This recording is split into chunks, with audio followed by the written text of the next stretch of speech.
Hi రా అందరికీ. చాలా రోజుల నుంచి శన ఉన్న చేప తినాలనిపిస్తుంది. నాకైతే శన అంటే చాలా ఇష్టం. అందుకే బాపుకు చెప్పిన, అమ్మ వాళ్ళ ఇంటి దగ్గర ఉన్నానని చెప్పాను కదా, శనున్న చేప తీసుకురా బాపు అంటే బంగారు తీగ అయితే తీసుకొచ్చిండు అన్నట్టు. అందులో అయితే శన బాగానే వెళ్ళింది. తెలంగాణలో కొన్ని ఊర్లలో ఈ చేప గుడ్లని శన అంటారన్నమాట. ఒక్కొక్క సైడ్ ఒక్కొక్కలాగా పిలుస్తారు. ఒక సైడ్ అయితే చేపల కూర ఉడుకుతుంది, ఒక సైడ్ అయితే శన అయితే ఫ్రై చేసుకొని కొంచెం అయితే నేను తింటున్నాను. మా అమ్మ అయితే కర్రీ వండింది. ఏ మాటకు ఆ మాట. మా డాడీ వండితే అయితే చాలా అంటే చాలా బాగుంటుంది. ఫిష్ కర్రీ అస్సలు పాడవదు, తినడానికి కూడా చాలా ఇష్టంగా అనిపిస్తుంది.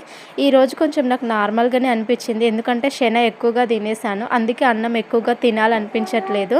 మీకు కూడా క్రేవింగ్ స్టార్ట్ అయింది కదా, ఫిష్ తినాలని ఉందా? అయితే ఎందుకు ఆలస్యం, వచ్చేయండి మరి ఇస్తాము ఫిష్.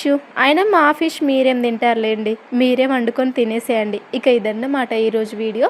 చూడడమే కాదు, మీ ఎడమ చేతనో కుడి చేతనో ఒక చిన్న లైక్ ఇవ్వచ్చు.